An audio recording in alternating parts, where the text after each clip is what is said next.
Hi guys, so I've had a couple of requests to make my videos a little bit longer, so that's what I've tried this time. I'm always happy to get some constructive criticism, so if you've got any, put them in the comments below. Anyway, the first story in itself is 35 minutes long, so I hope you have some time to sit back and relax and enjoy today's stories.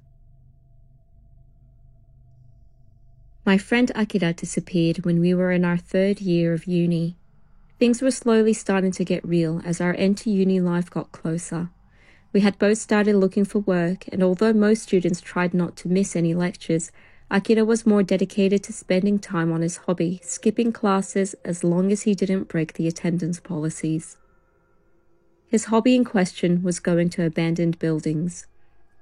He wasn't interested in anything paranormal, so he didn't go seeking out ghosts or anything. He went to them because he liked the feeling of nostalgia he got. To get good photos and videos, he always had the latest phone and never failed to show me his shots in between classes. In them, there were mystical photos that looked like they were taken on unexplored lands, and other magical ones that exuded a fragile and melancholic beauty about them. When he showed me shots like these, I couldn't help but feel drawn into them too. But there were also times when he showed me places that looked like it came straight out of a horror movie. Photos of both the exterior and interior of houses that haven't been touched for God knows how long. I asked Akira about these, and he said he tried to stay away from places that looked, for lack of a better word to describe it, haunted, but he never failed to snap a photo of the exterior at least. He did, however, also tell me that he'd like to stay one night in a place that's had a sinister past to see if the paranormal did actually exist. Akira told me one day with an excited look on his face, "I was taking a walk somewhere a bit far from here the other day and I found an amazing secret spot. I don't think there's anyone living inside it, so I'm going to go check it out next time." He had apparently found an abandoned house with no neighboring houses to speak of. "I don't think it's a good idea to enter an abandoned house," I said to him. But he, of course, didn't care and replied, "It's okay, don't worry."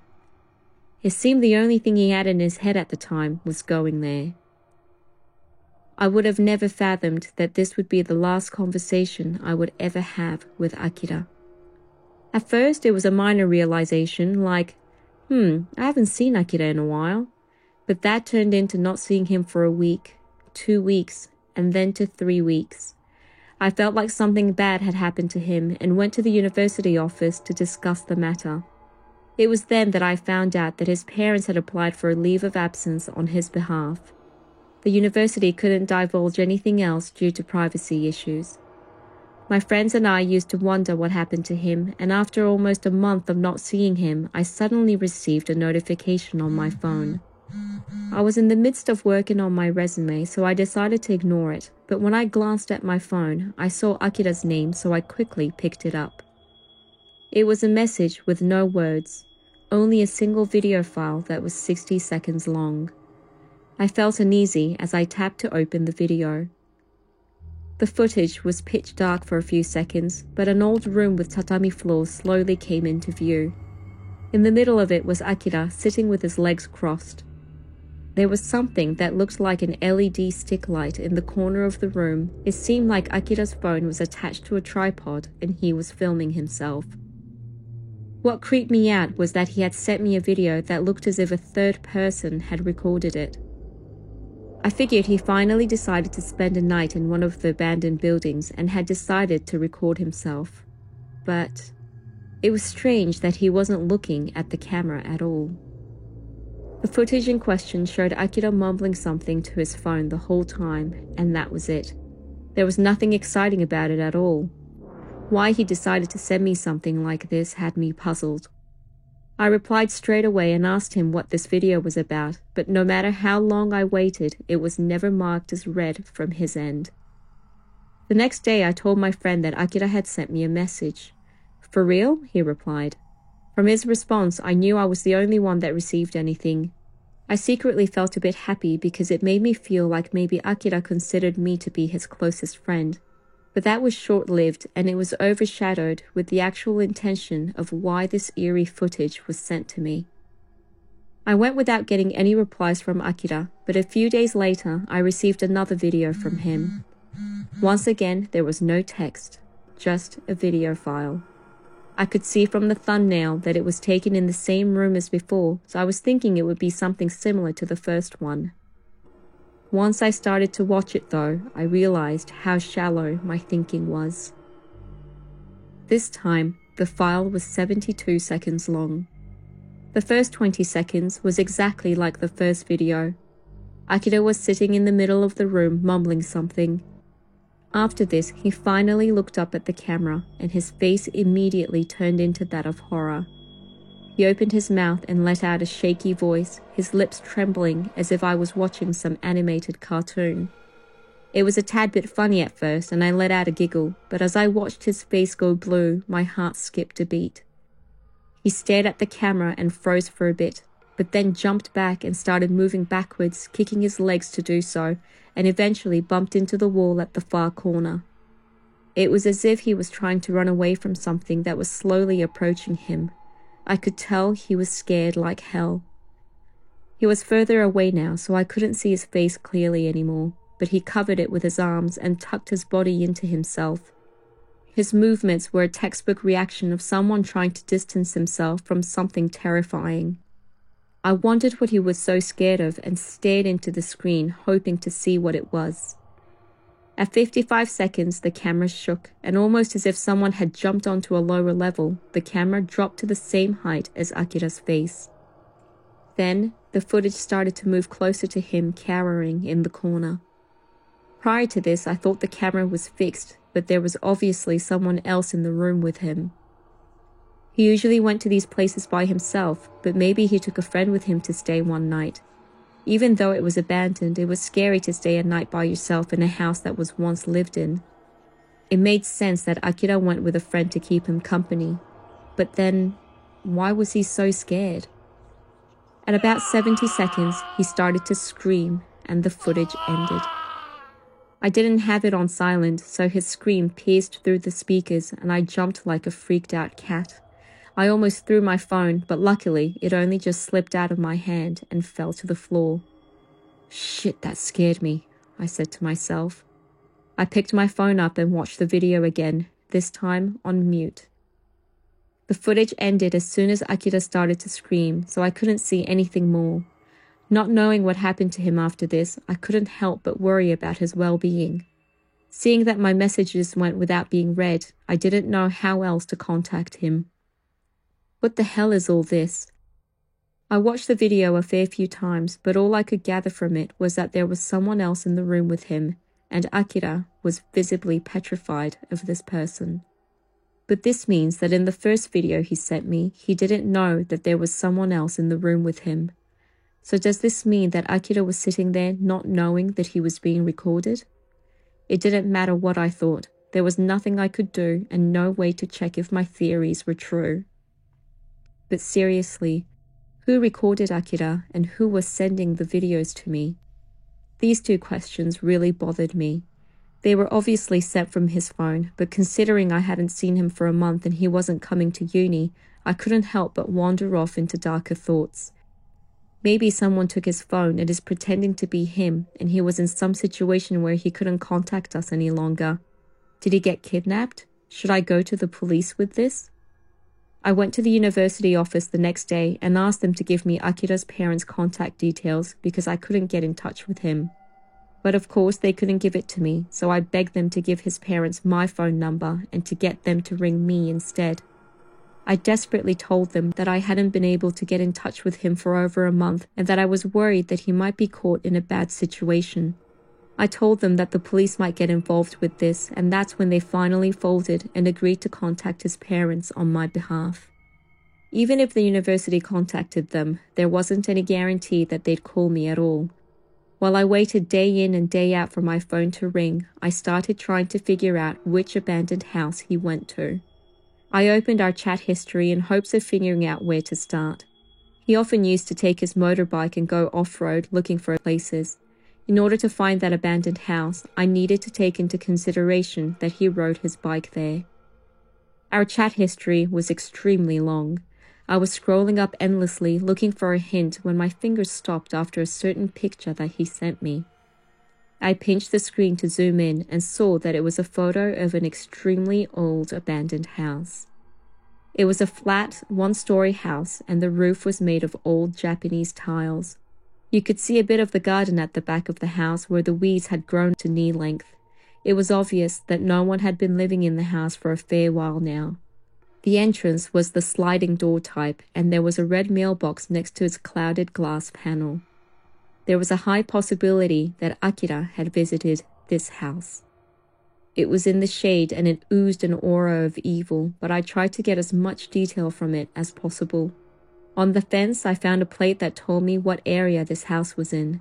It was a bit of a struggle to get it because the weed was growing uncontrollably outside the house too, obscuring part of the plate. I somehow managed to sharpen the image to get the number. I googled it straight away and ended up at the edge of a small rural village. I switched the view to Street View, but unfortunately the Google car hadn't gone this far. I was only able to see the closest train station, but none of the houses surrounding areas. The aerial shots told me more though. If I used the train and the bus to get there, it would take me 2 to 3 hours. Now, the only decision I had to make was whether or not to actually go. I decided to go if I didn't get a call from his parents by the weekend. I was too scared to make the trip by myself, so I asked my friend Tetsu, the friend I'd been talking about Akira with, to come with me. I had a good feeling about him because he told me how he'd like to go check out a haunted spot one day. I sent him a text. Hey, do you want to come with me to the last abandoned house that I think Akira went to? An hour later, I got a reply. Nice, sounds fun.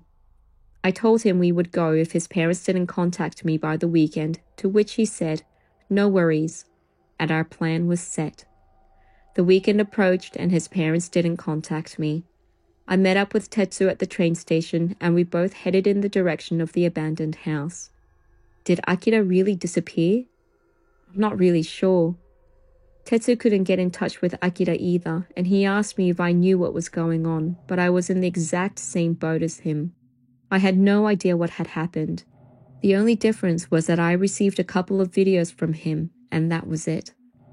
We talked lightheartedly about Akira on the train, but I could tell that Tetsu was really worried about him. I showed him the 2 videos that I received. The only thing he said was, "This is creepy." We watched it over and over again for 20 to 30 minutes. We were still just as clueless at the end of it all, and the only question we had was who was actually recording. It took us 2.5 hours to get to the town. We were surrounded by mountains on all sides, and it felt overwhelming. There were none of the usual neon signs, no malls or shops, no pachinko parlors, nor fast food restaurants to speak of. It really was a hole of a place. The only signs we saw were that of the post office and the pharmacy. Other than that, we only saw rice paddies and a few houses.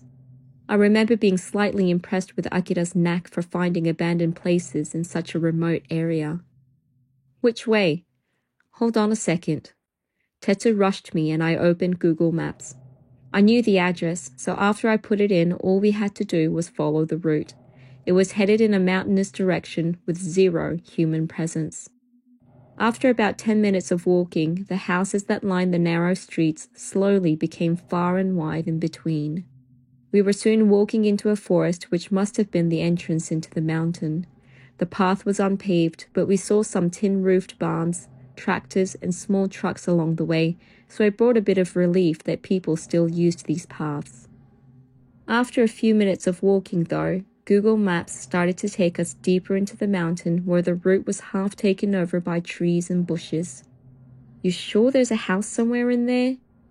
Tetsu was using his hands to keep the branches from hitting his face as he continued to walk. To tell you the truth, I couldn't even be sure that the abandoned house Akira went to actually existed in this mountain. I was only following the address that I was able to find from the picture he sent to me, so without actually going there, nothing could be said for certain. Feeling almost drunk due to the strong smell of the wilderness, we trekked on, and lo and behold, we finally came to a clearing. We could see a decent path, and it almost brought tears to my eyes.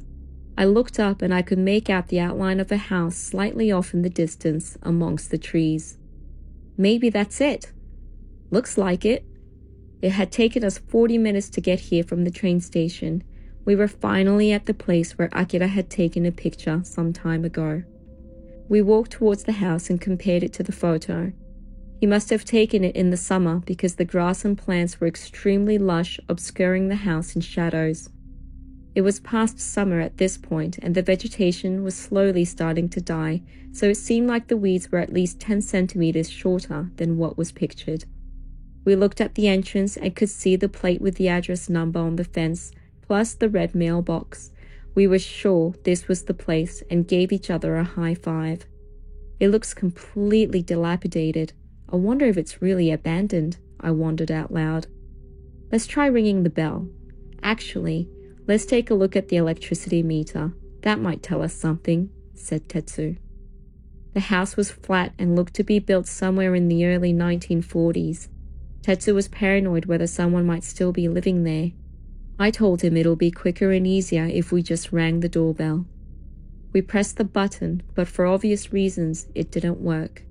We went around to look at the electricity meter, and it looked like it wasn't connected.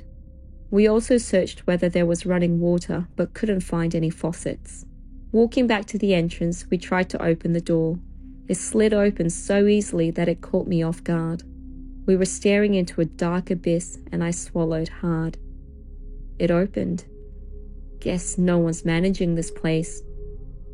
Recently, there's been an increase in number of abandoned houses due to the owners dying. Maybe this house was one of those. The entrance was made of the very traditional tataki floor, which is a mixture of earth, lime sand, and water, and is beaten and solidified.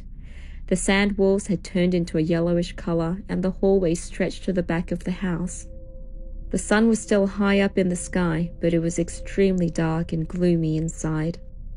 Again, I swallowed out of nervousness, and, checking that the floors were as dirty as the outside, we stepped foot into the house without taking our shoes off. The air in there was sour. It seemed like it was decades old, just like the house. The floors creaked loudly as we silently walked forward. We could hear insects scurrying away, and I imagined cockroaches and centipedes crawling about. It made the hairs on my arms stand. Can't believe he'd even entertained staying the night here by himself, Tetsu said, as he turned on the flashlight on his phone and carefully looked around. He was right. There was no way I could ever stay a night in a place like this by myself. That's why I asked him to come with me in the first place. But I wondered whether Akira actually came and slept here by himself like the video portrayed. We came across a room with a bead curtain hanging down from the entryway. It led into the kitchen, and we could see a water heater attached to the front of the sink. The space was only about 10 square meters, and there was a cupboard against the wall and a dining table. We could almost see the previous tenants and how they lived. The glass on the cupboard doors and plates were all smashed, and there was no space to walk around. The house was bigger than I had initially thought. Apart from the kitchen, we could see a fair few fusuma doors along the hallway. I was thinking of which room to look into next when Tetsu tapped me on the shoulder and said, "Let's split up." "Aren't you scared?" I asked. He replied, "We're only checking to see if Akira came here, right? There's no one here anyway, so let's look around real quick and hurry up and get out of here." Seemed like his idea to split up came from a place of fear. He wanted to get out of the house as quickly as possible. I didn't want to go exploring solo in a house that was so dark that we needed a flashlight even during the day. But I didn't want Tetsu to think I was a pussy either, so I agreed after convincing myself that it's for the better. "Okay," Tetsu said. "I'll start from the back of the house." He made his way to the end of the hall, opened the fusuma door, and disappeared inside. I was still trying to convince myself that ghosts don't appear during the day, but now that I was standing there alone, I felt the need to look around to see if anything was there, even though I knew nothing would be. "Let's get this over with," I mumbled, and opened the closest door. It was another 10-meter squared room and had tatami floors. It was a traditional Japanese room where one puts a Buddhist altar in a specialized area. The air was still stale as ever. When I looked at the floors, walls, and oshire, it looked exactly like the one Akira was in. The tatami must have been rotten because I could feel it squish beneath my feet as I walked in. I used my light to look around and saw a few black stains here and there and some evidence that someone else had walked on them too. I shone the light around and stopped when I saw a backpack leaning against the wall at the back of the room. I approached it and looked closer. It wasn't covered in dust, so it was put there recently. I looked inside. There was a map, a notebook, an empty water bottle, and some food. They didn't expire for another couple of years, so that was another hint that whoever brought this bag was here recently. Is it Akira's? I looked around the room one more time, hoping to find more evidence that it was his. Across from the Buddhist altar, I saw something on the floor. It looked familiar, so I went to check it out. It was a tripod. I suddenly started to sweat. I got lower to the ground and searched the area around the tripod. A couple of meters or so from it, I saw a phone lying on the ground. "Tetsu! I found a phone!" I called out for Tetsu.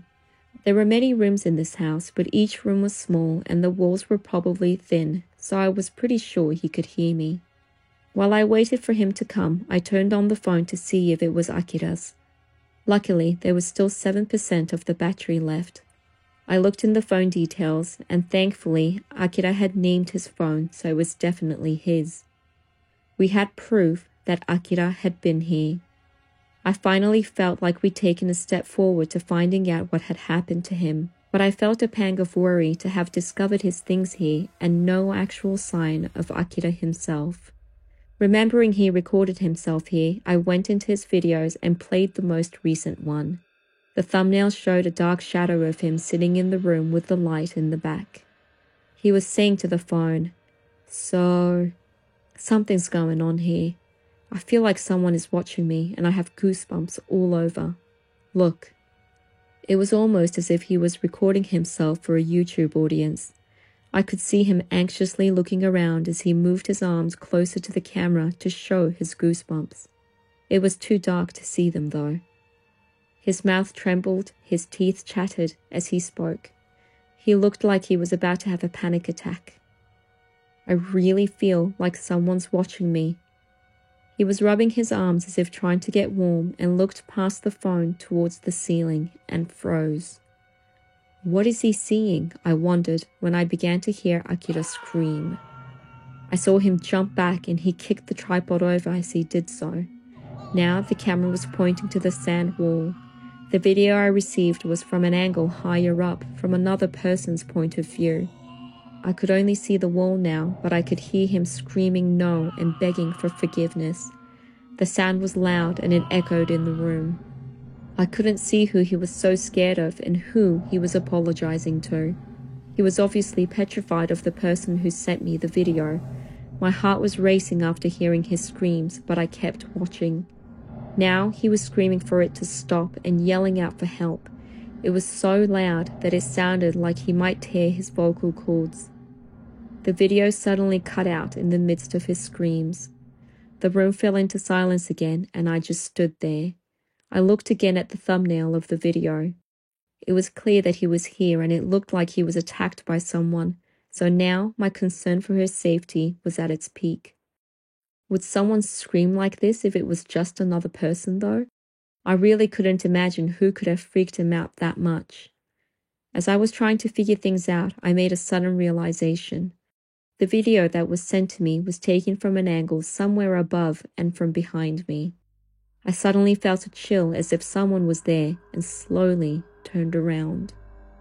It was the side of the room where the oshire was. It was big and took up about 70% of the wall space. I slowly shone the light from the floor up and realized there was another space above it, and for some reason I couldn't turn away. It was as if something was hurling a ball of evil energy towards me. I felt like a frog that had been bitten by a snake. absolutely paralyzed. For several reasons, I felt I shouldn't stay in the room any longer. Where was Tetsu? He should have been here by now. Something must have happened. The house was completely silent. Tetsu! I wanted to call out for him and have him save me, but my throat was so tight that I could only let out a hoarse whisper. Tetsu! I tried to yell out again. I couldn't. I felt like crying. It wasn't like I was experiencing sleep paralysis. It wasn't like I was seeing or hearing anything that could cause my body to react this way. But not only was I paralyzed in fear, I couldn't even yell out for help. I was still staring at the space above the closet when I noticed that the sliding door was slowly beginning to open. I let out a yelp. There was someone or something in that space. My knees started to buckle. Somewhere in my racing brain, I was hoping that it was Akira. I was hoping he had set up a ridiculously elaborate plan to scare the life out of me. Logically speaking, I knew that this was impossible.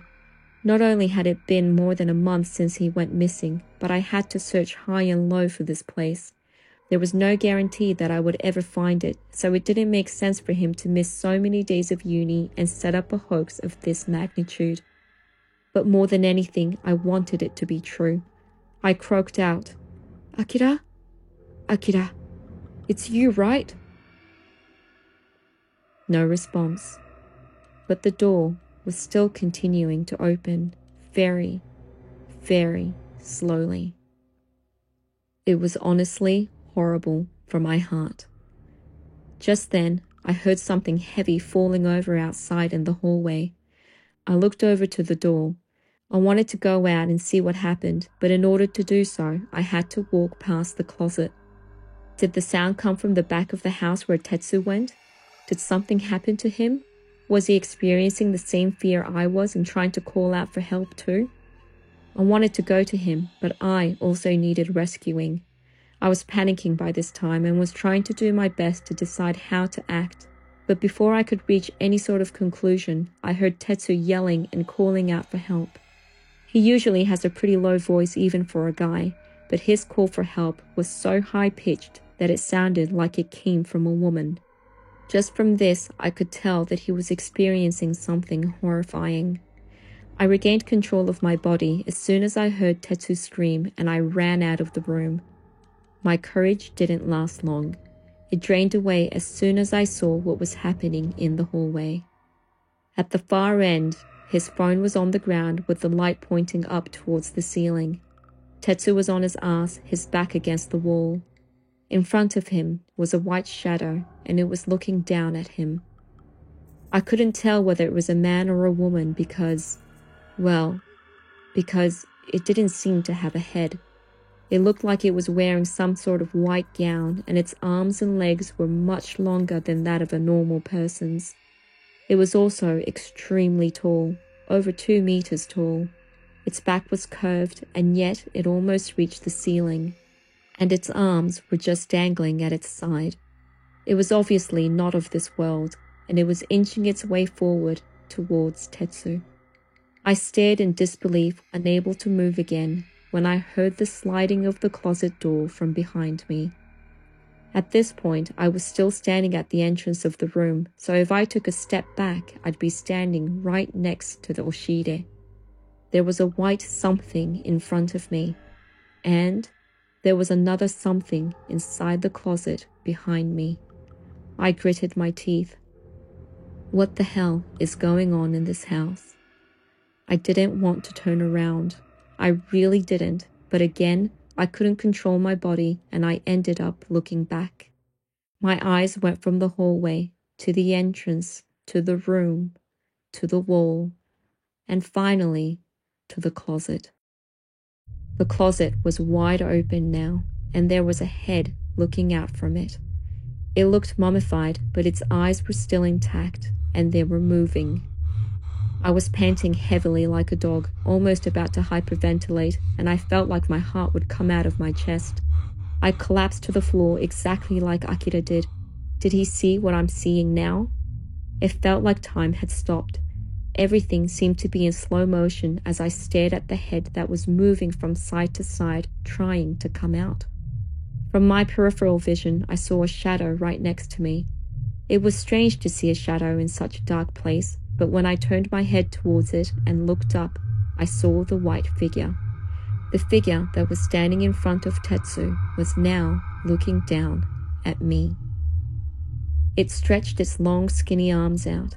They went over me and reached into the closet, grabbed the head, and put it on its shoulders.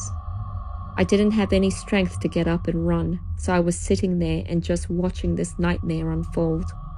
After the head was attached, it suddenly looked down and started inching closer to my face. I pissed myself. Then I started to hear. It was coming from this thing in front of me, and it took me a while to realize, but it was repeating Akira's screams, word for word. Its mummy-like face started to grin, and just as quickly, it opened its mouth wide and lunged at me. I'm gonna die. Those were my thoughts as I fainted. When I came to, I was on my back in the tatami room. Feeling nauseous, almost as if I'd been drugged, I tried not to throw up. I laid there for a bit and remembered what I'd seen just before I lost consciousness. I peeked into the hallway. I could make out a hint of red light within the darkness, so the sun must have been starting to set. I stuck my hand in my pocket and took out my phone. Turning on the light, I shone it down the hallway, and I saw Tetsu. He was laying unconscious on his back too. My body ached everywhere as I ran to him and shook him hard. He was warm to the touch, so he was alive. Tetsu! Hey, Tetsu! He groaned and slowly sat up. When he realized where he was, he quickly looked around him. His reaction made me smile because that was exactly what I did a few seconds ago. He was so confused and I wanted to get out of that house, so I helped him up and we made our way to the exit. Before we left, I went and picked up Akira's bag, tripod, and phone. Tetsu asked, "This is his stuff?" I didn't have the mindset to even reply. I just needed to get out of there. The sky was turning orange when we were finally outside. We could hear crickets and other insects from all around. We walked in silence and made our way out of the mountain and to the train station. Once in the train, Tetsu started to say something several times, but would stop and let out a huge sigh. I knew exactly how he felt. I was exhausted and didn't have the energy to respond at all. Tetsu probably remembered exactly what he saw and experienced in that house. Whether it was real or some kind of hallucination due to the stress or a dream we saw while we were unconscious, I would never know. My memory had become so ambiguous that maybe the line between a dream and reality got blurred. Akira. We were able to prove that he was there. We had his personal things. But somewhere inside, I knew that I would never see him again. I spent the next few days doing nothing but lazing around at home. I had run out of mojo to be productive and skipped all my uni classes. It was on one of these days that I got a phone call. When I answered, it was Akira's father. I sat up as he double-checked that he had rung the correct number. His voice was a lot more mature than Akira's, but I could hear something familiar in it nonetheless. Just like us, his family hadn't been able to get in touch with him for over a month. According to him, Akira used to go away for long periods of time whenever there was a school holiday. They just assumed that it was one of those times again and wasn't thinking much of it. But as the days turned into weeks, they began to feel anxious. The longest he went without contacting his family was 2 months, and I believe his family hadn't heard from him for a while, even before his actual disappearance. He also knew of Akira's hobby. As I anticipated, his family had gone to the police and filed a missing persons report a fair while ago. But they didn't tell the university this and only asked for a leave of absence. That way, if Akira ever returned, he'd be able to pick up where he left off. I asked him why he never contacted me or Tetsu or his other friends, and was told they didn't know much about his uni life. They contacted Akira's friends from high school because they were all local, But once he moved to another city for uni, it was impossible for them to reach out because they didn't know anything about us. I asked about places that Akira might visit or whether he'd ever been in a dangerous situation before, but all his dad said was, "I don't know," and I could hear his hopes sinking. It had been 3 years since he left home for uni, so it made sense that his family wasn't tuned into Akira's comings and goings. Then his dad asked me in a desperate tone whether I knew of a place that he might have gone to. Any place. I debated whether or not to tell him the truth, but I couldn't keep such a huge discovery from his family, so I opened up about the abandoned house that Tetsu and I went to. I told him that we'd found Akira's things there. I told him everything, except all the scary shit that happened there. He asked me for the address, so I gave it to him, told him what the closest train station was, and sent him a picture of the house. I assumed he was going to ask the police to check it out, and I didn't want him to get his hopes up too much, so I told him Akira wasn't there. I don't think he heard me though, as he thanked me profusely, and we ended the conversation. I was given his parents' address, so I packed his things into a box and sent it to them. I was really torn about including the phone or not. Inside it, we could see what was most likely Akira's last moments. I hadn't told his father about the videos that had been sent to me either. If he saw the footage of his own son like that, would he be able to keep his sanity? Regardless of how difficult it might be, they had a right to know. I decided not to think about it anymore and put the phone into the box. A few days later, I got another phone call. As soon as I picked up, I heard angry yelling from the other end. "What the hell do you think you're doing? Is Akira there? What was that video?" I knew he'd seen them, and it took some time to calm him down. Just as I had thought, his dad had lost himself for a bit after hearing his son's deranged screaming. He asked me all the questions that I myself had when I first saw the videos. Sadly, I had no answers for him. His dad also found the text that him and I sent to each other, and I hit myself for not remembering to delete the 2 files that were sent to me. I was preparing myself for another angry outburst, but instead I heard, "I'm sorry. I just don't understand what's happening," and he let out a big sigh. He probably read our messages and realized that I had nothing to do with his disappearance after reading my responses to them. I'm sure he wished that this was all a joke, just like I did when I was at the house.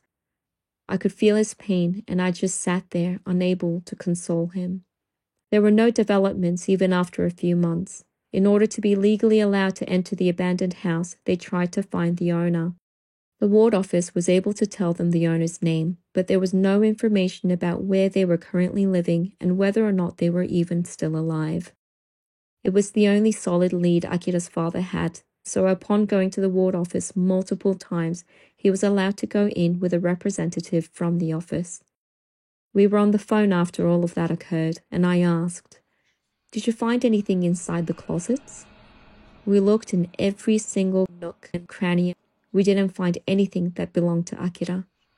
I was so relieved to hear it. He obviously didn't see what we saw. It's been a year and a half, and I'm working full-time after safely graduating from uni. Akira is still missing. Every time he pops into my mind, I think about something. The videos that were sent to me. I think they were taken from inside that smaller closet space above the oshire, which means it's probably what that mummified head was seeing from up there. The white thing that reached into the closet and grabbed the head, I'm sure it has something to do with Akira's disappearance, but I can't go to the police or his father with this information. They'd probably think I'm crazy, or worse, they might think I have something to do with it all. Tetsu also saw what I saw, but apparently he hadn't told the police anything about it either. Him and I never talked about what happened that day, and it's probably because, like me, he doesn't want to come off as crazy. It's been over a year, and I'm still secretly afraid. I'm afraid that I'll get another video someday from Akira's phone.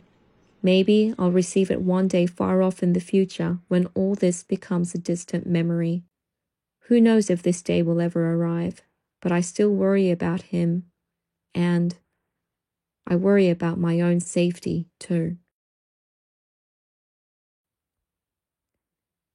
Saga 2 is an old game that I used to be very fond of, but now it only brings sad and painful memories when I think about it. I had asthma since I was born, and there were several occasions where my mother had to rush me to the hospital in the middle of the night because I'd get an attack. When I started elementary school, things got even worse. I couldn't take part in PE classes nor play outside with my friends. When I got into 5th grade, I was going to the hospital almost every day, and I ended up being hospitalized for 3 weeks. I was put into a room with 3 other patients. There was an elderly man and woman, and another girl who was about the same age as me. I've always been quite shy and had difficulty talking to people I didn't know, so I spent my days either studying or playing on my Game Boy. One of the games that I brought from home was Saga 2. I had already cleared the game once, but I decided to start all over again and was playing every single day. After about a week, I noticed that every time I was playing, the girl would be watching me. Our eyes would meet sometimes, and I'd quickly look back down, but I wondered whether she wanted to try, so I mustered up the courage and asked her, "Do you want to borrow it?" Her eyes brightened up and said, "Can I?" "Yeah, sure. I'm bored of it anyway," I replied, trying not to show my inner shyness. Once she had it in her hands, I could tell she didn't know how to play from the scowl on her face, so I decided to help her by walking through it with her. I named the main character Ryota, which is my name. My team included a female character, an Esper girl, and a robot. We named the female character Sayaka after my newfound friend, and the Esper girl and robot after the elderly woman and man who was sharing our room. We became really good friends and started sharing a lot about ourselves, the school we went to, our family, what music we liked, and so on. Summer break was coming to an end, and so did my stay at the hospital. The nurses, the woman and man all congratulated me on my discharge, but Sayaka cried.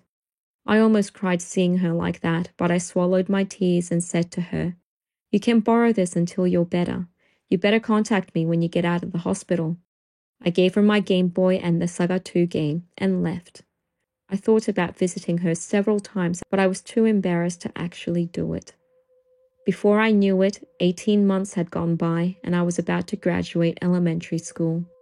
I wanted to see her at least once before I graduated, so I finally decided to go see her. I went to the hospital, but she wasn't in the room and her name wasn't on the door. I guess she already got discharged, I thought to myself, but I went to the nurse's station to ask, just in case. "She went somewhere far," was the roundabout reply I got. I was already in 6th grade, so I knew what that meant. The sudden gloominess that overcame the nurses in the back and seeing one of them start to cry solidified my fear. I just stood there in shock when the nurse came to me and said, "Oh yeah, Sayaka told me to give this to you if you ever came by." She gave me my Game Boy and the Saga 2 game. I took them in my hands and returned home. I didn't have an appetite and skipped dinner that night. I went to my room and without turning on the lights, turned on the Game Boy. The intro music began playing and the loading screen came on. I looked at the data. It was the same that she and I had played. Not much had changed since the last time we played together. My heart filled with sadness, but then I noticed another saved game. It hadn't advanced much. Maybe she tried to start it by herself, but got bored. I loaded the game and the names of the 4 characters showed up on my screen. They read, "Nurse will kill me. Help."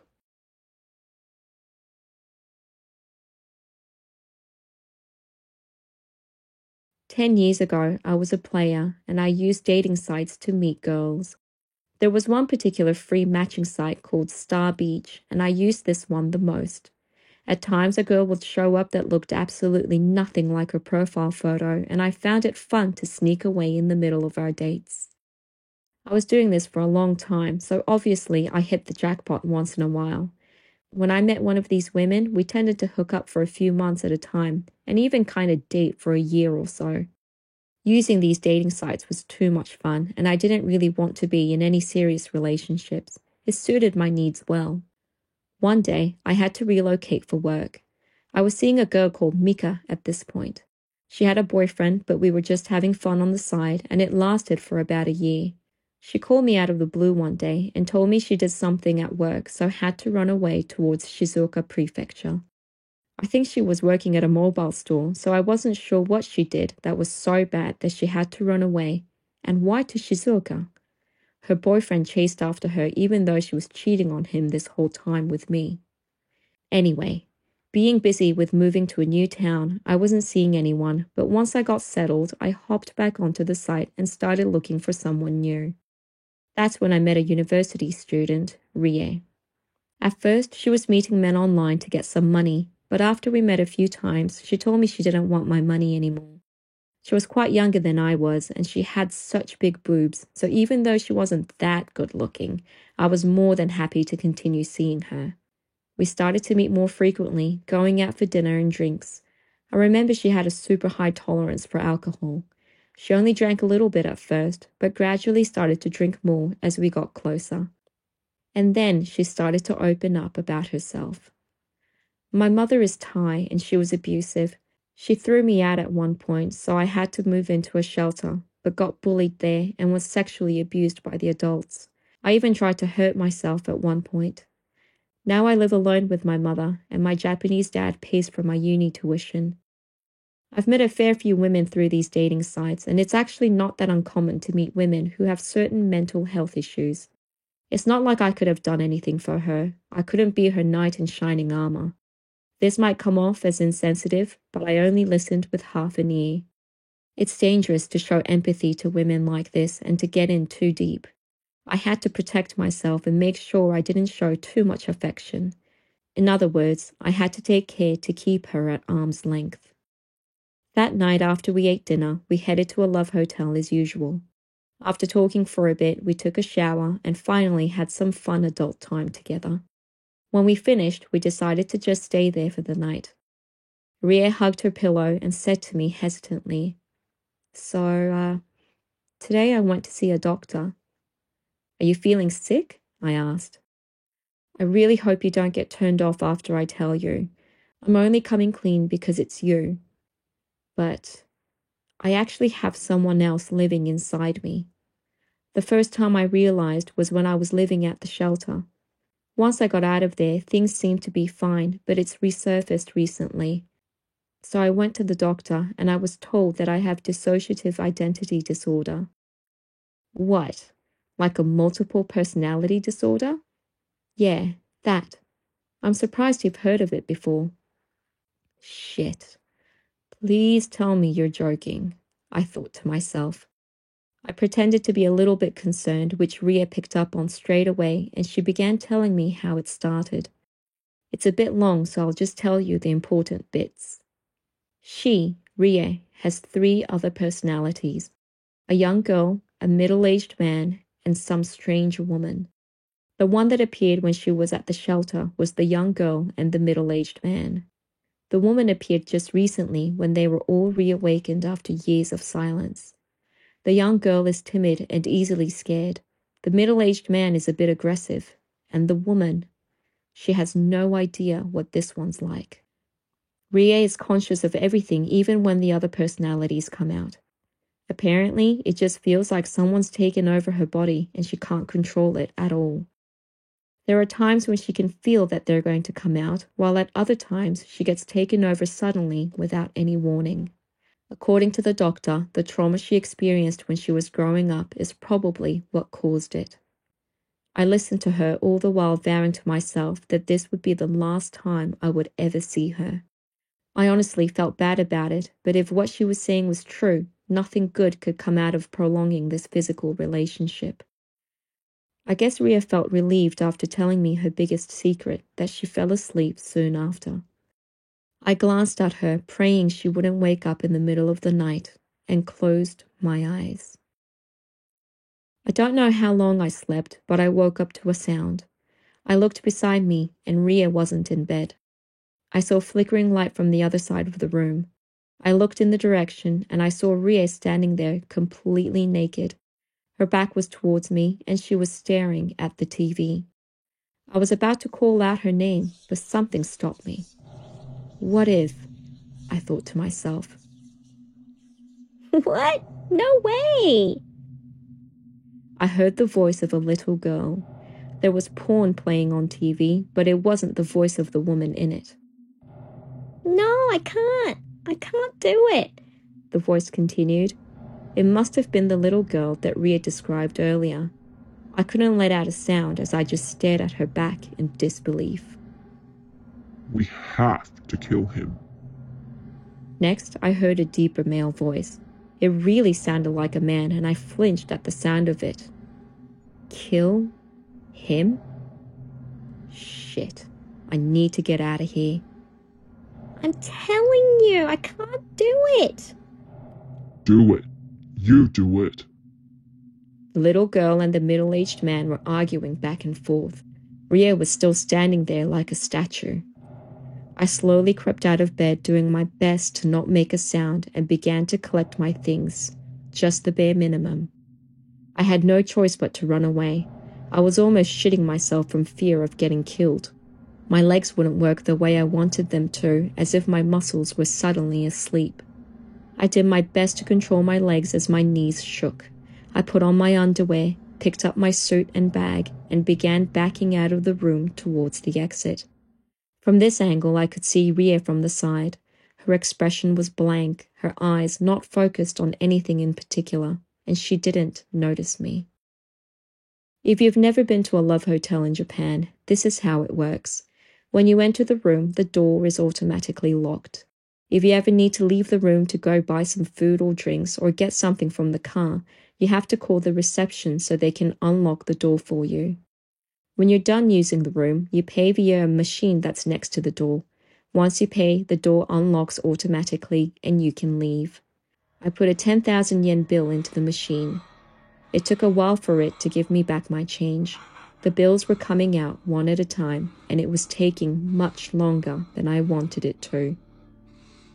You better not run! I heard a voice that wasn't the little girl's, the man's, nor Ria's. It was a different woman's voice. It sounded psychotic and non-human, and it was obviously directed at me. I couldn't see what was going on in the room from where I was standing, and I didn't have the courage to go and look. Maybe I was being extremely paranoid, but I felt a presence getting closer to me. I couldn't hear any footsteps, but I could feel someone getting closer. The final bill finally came out of the machine. I grabbed it and ran out of the room. That day, I went straight home and spent the night unable to sleep a wink. A month later, I got a text from Rie. Hey, it's been a while. Let's meet up sometime soon. I'd like to see you again. I ignored it because I don't ever want to go through what I did that night, and since all that happened, I haven't gotten in touch with her again. So, that's the scariest experience I've had since I started using online dating sites. If this was it, this story would just end with me having met a crazy person. But it continues on to something much more than that, so if you have more time, hear me out. That night, I had actually snuck in a hidden video camera to record us having a good time. Of course, it was just for my own eyes to relive at a later time. I decided to watch it, and it started from when we got out of the shower after having a chat. The camera was recording from inside my bag, which was on the lounge next to the bed. Everything was what it should have been, us having fun and Rie falling asleep. The camera continued to record, even as we were sleeping. It showed Rie beginning to move around in bed as if she was having some kind of nightmare. Then she slowly sat up. Her movements were slow, as if she was exhausted. She took the bottle of water and drank it all, took the remote from the coffee table that was in front of the lounge, and turned on the TV. I could see her pressing the buttons, changing the channels until she landed on a porn channel. She watched it for a while when she began to act strange. She dropped the remote control straight onto the floor and walked up to the TV screen. She stared at the screen and just stood there, not moving.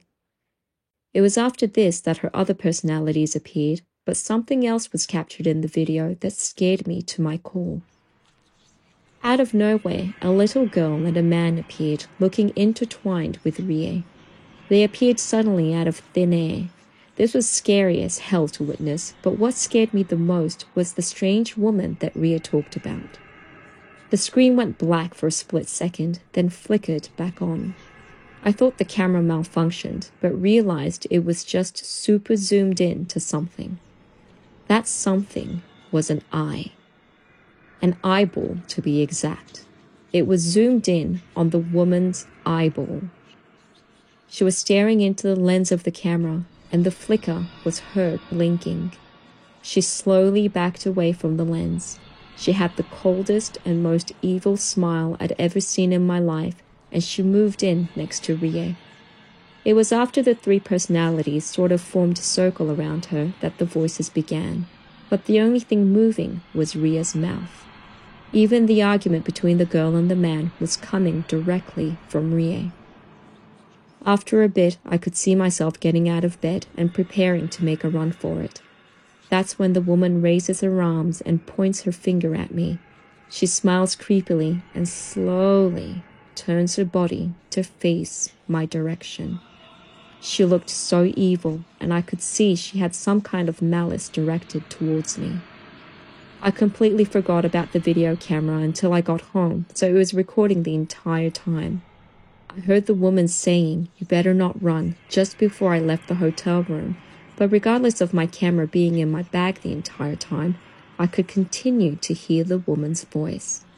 She was repeating herself and saying, "Die, die, die, die, die, die." It freaked me out like hell, so I got rid of the video straight away and deleted Ria's contact details from my phone. I haven't seen her since then, and I don't ever want to see her again. Whenever I met up with her, I used to drop her off in some neighborhood. One time I was curious about the area, so I checked it out on Google Maps. Turns out there's an abandoned youth shelter not far away. I learned my lesson after this experience, to not get too deep with anyone that I meet online. Just one thing though, the three people that I happened to record that night, who or what the hell were they? What do you guys think about this story? Do you think Ria was really suffering from dissociative identity disorder? Personally, I think it's hard to explain what this man experienced unless she was possessed by spiritual entities.